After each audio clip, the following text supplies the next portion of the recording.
السلام علیکم دوستو، آج ہم افریقہ کے ایک ایسے ملک کی سیر کریں گے جہاں کے 37 سالہ ایک لیڈر نے پوری دنیا کی سامراجی قوتوں کو چیلنج کر دیا۔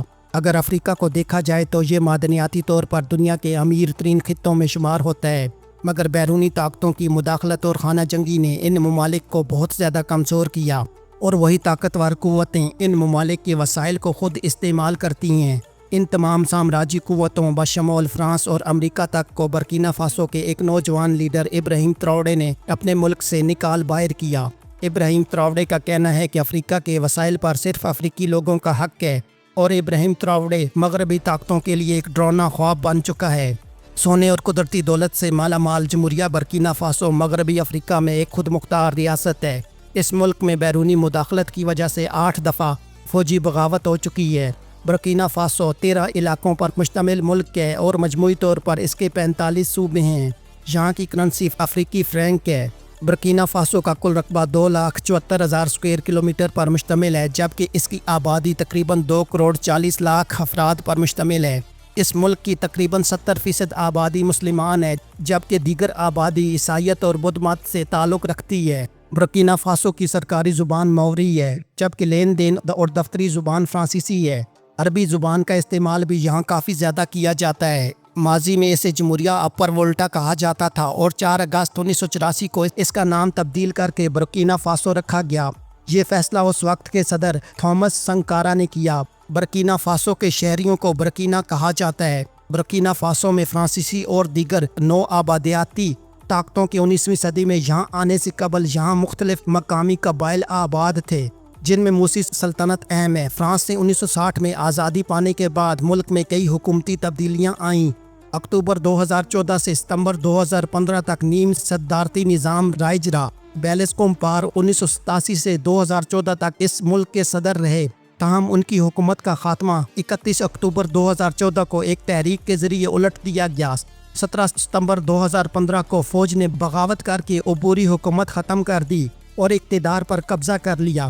برکینا فاسو مغربی افریقہ کا ایک خشکی میں گھرا ہوا ملک ہے، جس کی سرحدیں 6 ممالک سے ملتی ہیں۔ برکینا فاسو کا مطلب ہے ایماندار لوگوں کی سرزمین۔ اس ملک کا کیپٹل سٹی ایواڈوگو ہے، جسے اکثر اواگا کہا جاتا ہے۔ برکینا فاسو میں 60 سے زائد نسلی گروہ آباد ہیں، جن میں سب سے بڑا موسی قبیلہ ہے۔ فیسپاکو افریقہ کا سب سے بڑا فلمی میلہ ہے، جو ہر 2 سال بعد ایواڈوگو میں منعقد ہوتا ہے۔ موسی سلطنتیں قدیم اور طاقتور ریاستیں تھیں جو صدیوں تک یہاں پر قائم رہیں۔ یہاں روایتی نقاب پہن کر رقص اور میلوں کا انعقاد عام ہے۔ اس ملک کی 65% آبادی 25 سال سے کم عمر افراد پر مشتمل ہے۔ برکینا فاسو میں شرح خواندگی تقریباً 50% ہے۔ یہاں پر 70 سے زائد زبانیں بولی جاتی ہیں۔ یہ ملک ہنرمند کاریگروں جیسے کانسی کے مجسمے اور کپڑے کی بنائی کے لیے مشہور ہے۔ یہ ایک لینڈ لاکڈ ملک ہے، یعنی کہ اس کی سرحدیں کسی سمندر سے نہیں ملتیں۔ بلیک وولٹا ریور اس ملک کا سب سے لمبا دریا ہے۔ برکینا فاسو میں ابھی تک انٹرنیٹ کی سپلائی بہت محدود ہے، خاص طور پر دیہی علاقوں میں۔ برکینا فاسو افریقہ میں سونا پیدا کرنے کے لحاظ سے سر فہرست ممالک میں شمار ہوتا ہے۔ اسی وجہ سے یورپی ممالک، خاص طور پر فرانس اور امریکہ کی اس ملک پر نظریں ہیں۔ یہ ایک سیکولر ریاست ہے۔ سونا برکینا فاسو کی برآمدات کا سب سے بڑا ذریعہ ہے۔ یہاں پر کاٹن کی ایک اچھی خاصی پیداوار ہوتی ہے، جسے وائٹ گولڈ کہا جاتا ہے۔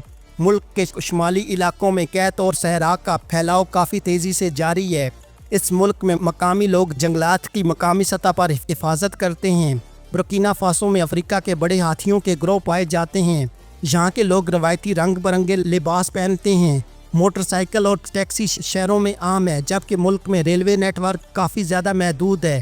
گزشتہ چند ہفتوں سے برکینا فاسو کے نوجوان صدر کیپٹن ابراہیم تراورے کی ویڈیوز اور کلپس کافی وائرل ہیں، جس میں وہ بار بار مغرب کو للکارتا ہے اور اپنی قومی سلامتی اور وسائل کی حفاظت کے عزم کا اظہار کرتا ہے۔ برکینا فاسو کے صدر ایک صحت مند، طویل القامت، جاذب نظر، پر اعتماد اور جذباتی لب و لہجے میں مخاطب ہونے والا نوجوان ہے۔ برکینا فاسو مغربی افریقہ کا ایک خشکی سے گھرا ہوا مسلم اکثریتی ملک ہے۔ برکینا فاسو کی تاریخ قدیم سلطنتوں سے لے کر فرانسیسی قبضے اور پھر آزادی پانے اور ایک طویل خانہ جنگی پر مشتمل ہے۔ اس ملک میں دیگر افریقی ممالک کی طرح لوگ ہزاروں سال سے رہائش پذیر ہیں۔ سب سے پہلے یہ لوگ کاشتکاری کرتے تھے اور جانوروں کا شکار کیا کرتے تھے، جبکہ پھل اور سبزیاں بھی بطور خوراک استعمال کرتے تھے۔ بعد میں یہ لوگ کسان بن گئے۔ برکینا فاسو کی تاریخ میں موسی، گورما اور فولانی قبیلوں کی سلطنتیں زیادہ قابل ذکر ہیں۔ 19ویں صدی کے آخر میں فرانس نے اس خطے پر قبضہ کر لیا اور اسے اپر وولٹا کا نام دیا۔ 1947 میں فرانسیسی مغربی افریقہ کا اسے حصہ بنا دیا گیا۔ فرانسیسی قبضے کے دوران مقامی لوگوں پر بدترین ظلم اور ان کا استحصال کیا گیا۔ برکینا فاسو نے 5 اگست 1960 کو فرانس سے آزادی حاصل کی۔ اس ملک کو آزادی تو ملی لیکن اسے سیاسی استحکام میسر نہیں آیا اور یوں مختلف چھوٹے بڑے فوجی اور سیاسی انقلابات آتے رہے۔ تھامس سنکارا، جن کو افریقہ کا چی گویرا بھی کہا جاتا ہے، 1983 میں اقتدار میں آیا۔ اس نے اس ملک کا نام اپر وولٹا سے تبدیل کر کے برکینا فاسو رکھا اور انہوں نے اپنے دور حکومت میں تعلیم، صحت اور خواتین کے حقوق کے لیے انقلابی اقدامات اٹھائے۔ تاہم 1987 میں اس کے قریبی ساتھی بیلیز کمپاوری نے اسے قتل کروا دیا۔ برکینا فاسو پر بیلیز کمپاوری 27 سال تک حکومت کرتے رہے، جس کے دوران جمہوریت مزید کمزور ہوئی اور اس ملک کو مزید سیاسی عدم استحکام کا سامنا کرنا پڑا۔ 2014 میں عوامی اجتماع کے بعد اسے اقتدار چھوڑنا پڑا۔ جنوری 2022 میں ایک اور فوجی بغاوت ہوئی، جس کے بعد پول ہنری نے اقتدار سنبھالا۔ چند ماہ بعد ستمبر 2022 میں کیپٹن ابراہیم تراوڑے نے بغاوت کر کے اس کی حکومت بھی گرا دی اور خود صدر بن گئے۔ ابراہیم تراوڑے ایک فوجی افسر اور سیاسی رہنما ہیں جو کہ 3 برس سے ملک کے سربراہ کی حیثیت سے خدمات انجام دے رہے ہیں۔ ابراہیم تراوڑے ایک فوجی بغاوت کے بعد اقتدار میں آئے۔ ابراہیم تراوڑے کی پیدائش 1988 میں ہوئی۔ وہ برکینا فاسو کی فوج میں کیپٹن کے عہدے تک پہنچے اور 30 ستمبر 2022 کو انہوں نے لیفٹیننٹ کرنل پول ہنری کے خلاف فوجی بغاوت کی قیادت کی، جس کے بعد وہ ملک کے عبوری صدر بن گئے۔ پول ہنری خود بھی جنوری 2022 میں ایک بغاوت کے ذریعے اقتدار میں آیا تھا۔ جلد ہی ابراہیم تراوڑے نے اسے معزول کر دیا۔ ابراہیم تراوڑے نے ملک میں جاری دہشت گردی کے خلاف بھرپور جنگ کی۔ اس نے فرانس کے ساتھ تعلقات کو محدود کیا اور رشیا کے ساتھ تعلقات کو بڑھایا، جس کی وجہ سے ابراہیم کو کافی زیادہ عوامی پذیرائی ملی۔ ابراہیم تراوڑے روس اور ترکی سے قریبی تعلقات رکھتے ہیں۔ انہوں نے فرانسیسی اثر و رسوخ کم کر کے ملک میں امن بحال کیا۔ انہوں نے کئی بار اپنی تقریروں میں مغرب کو مخاطب کرتے ہوئے چیلنج کیا اور انہیں افریقی استحصال کا بڑا ذمہ دار ٹھہرایا۔ ابراہیم تراوڑے کا کہنا ہے کہ ہمیں مغرب کی ضرورت نہیں بلکہ مغرب کو ہماری ضرورت ہے۔ صدر ابراہیم تراوڑے کی ترجیحات میں دہشت گردی کے خلاف جنگ، مالی اور نائجر کی سرحدوں پر عسکری گروہوں کے خلاف مؤثر کارروائیاں، جبکہ روس کے ساتھ خصوصی تعاون بڑھانا شامل ہے۔ اس کے علاوہ فرانسیسی فوج کے خلاف ملک چھوڑنے کا کہا گیا۔ ابراہیم تراوڑے نے مالی اور نائجر کے ساتھ مل کر ساحلی ریاستوں کو مضبوط کیا۔ اس طرح زراعت اور کانکنی پر خصوصی توجہ دی، جبکہ چین اور روس سے مختلف تجارتی معاہدے کیے۔ 2024 میں اس نے آئین کا اعلان کیا تھا، جس میں صدارتی مدت کو محدود کرنے کی بات شامل ہے۔ ان کی حالیہ مقبولیت میں شاید یہی اقدامات خاص طور پر قابل ذکر ہیں۔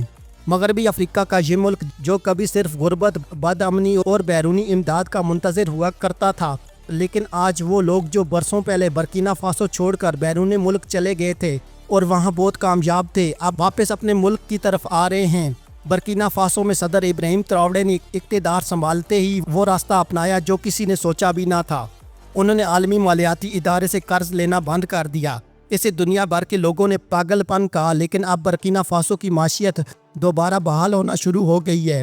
صدر تراوڑے نے کرپشن اور دہشت گردی کا خاتمہ کیا۔ سعودی عرب کی طرف سے 2 مساجد تعمیر کرنے کی پیشکش کو مسترد کرتے ہوئے انہوں نے ترقی، تعلیم اور صحت پر زور دیا اور کہا کہ ہمیں مساجد نہیں بلکہ ترقی کی ضرورت ہے۔ پورے ملک میں تعلیم کو فری کر دیا گیا۔ ہر جگہ یورپی لباس کو ختم کر کے مقامی لباس کو اپنایا جا رہا ہے۔ برکینا فاسو نے فرانس اور امریکہ سے فاصلہ اختیار کر کے روس کے ساتھ دفاع، تعلیم اور ترقیاتی شعبوں میں شراکت داری قائم کی۔